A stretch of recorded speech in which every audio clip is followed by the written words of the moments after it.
नमस्कार। आज की हमारी बातचीत में स्वागत है। आज हम एक बहुत ही दिलचस्प सफर पर निकलने वाले हैं। एक ऐसा सफर जो हजारों साल पुराना है।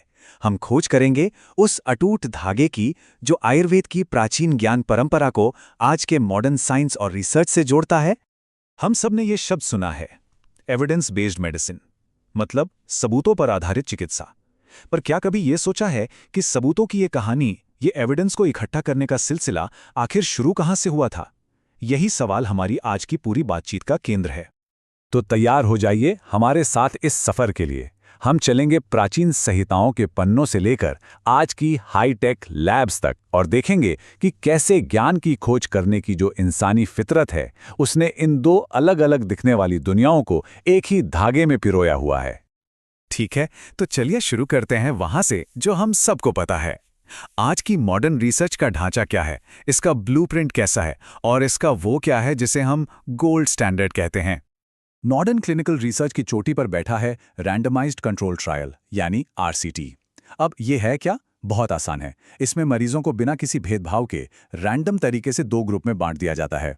एक ग्रुप को असली दवा या ट्रीटमेंट मिलता है और दूसरे को कंट्रोल ग्रुप कहते हैं।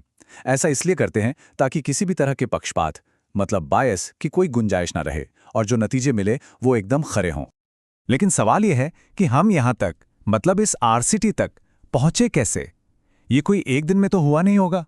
तो चलिए एक तेज नजर डालते हैं उन ऐतिहासिक पड़ावों पर जिन्होंने वेस्टर्न वर्ल्ड में आज की साइंटिफिक सोच को शेकल दिया।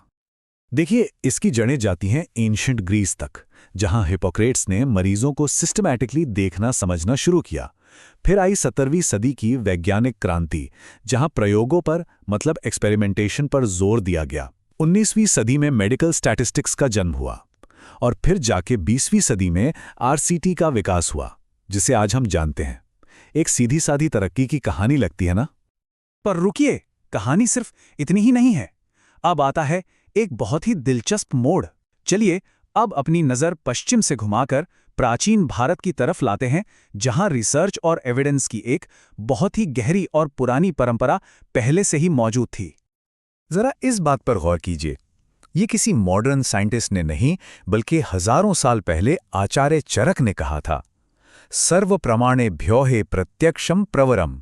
मतलब जितने भी तरह के सबूत हैं, उनमें वो सबूत सबसे बड़ा है जो अपनी आंखों से सीधे तौर पर देखा गया हो। यही डायरेक्ट ऑब्जर्वेशन पर जोर आयुर्वेद की वैज्ञानिक आत्मा है। इसीलिए जब हम चरक संहिता, सुश्रुत संहिता या वाग्भट के ग्रंथों को देखते हैं, तो उन्हें सिर्फ दवाइयों की लिस्ट वाली किताब समझना बहुत बड़ी भूल होगी।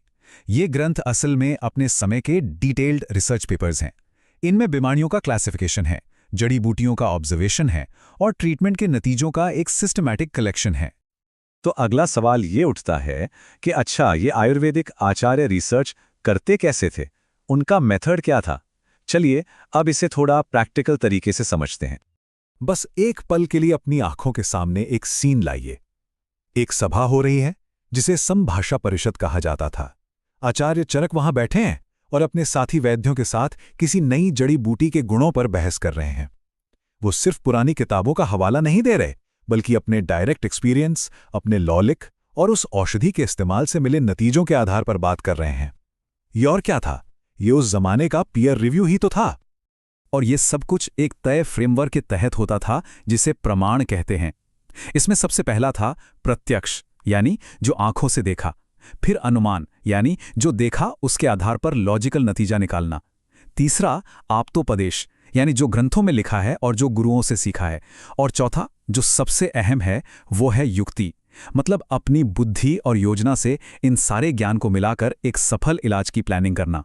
ये एक तरह का एक्सपेरिमेंटल डिजाइन ही तो है। तो अब हम पहुंच गए हैं अपनी बातचीत के उस पड़ाव पर जहां हम इन दोनों महान परंपराओं के बीच का पुल बिल्कुल साफ साफ देख सकते हैं।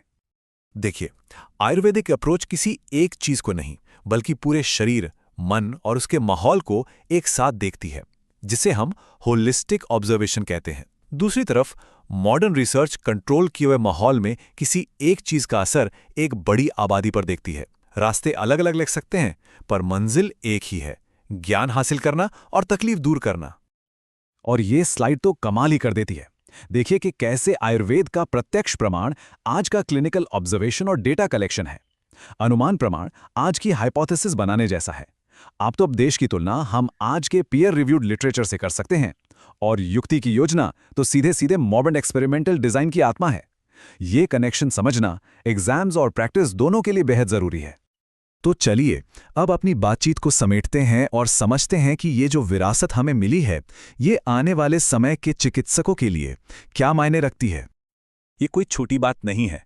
हम यहाँ 2500 साल से भी ज्यादा पुराने एक लगातार चले आ रहे वैज्ञानिक इतिहास की बात कर रहे हैं।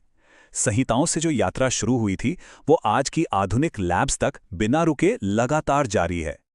तो सबसे बड़ी बात जो हमें समझनी है वो ये है कि हाँ, टूल्स बदल गए हैं।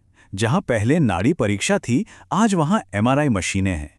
लेकिन जो चीज कभी नहीं बदली वो है देखने की, सवाल पूछने की, तर्क करने की और मरीज को ठीक करने की वो बुनियादी इंसानी इच्छा। यही भावना वो अटूट धागा है जो इन दोनों जमानों को आपस में जोड़ता है। और जाते जाते एक सवाल सबके लिए, खासकर हर भविष्य के वैद्य और डॉक्टर के लिए। आने वाले समय में चिकित्सा को और बेहतर बनाने के लिए ज्ञान की इन दो महान धाराओं, आयुर्वेद की होलिस्टिक समझ और मॉडर्न साइंस की प्रिसिजन टू, अपनी प्रैक्टिस में एक साथ कैसे लाया जा सकता है, इस पर सोचिएगा जरूर।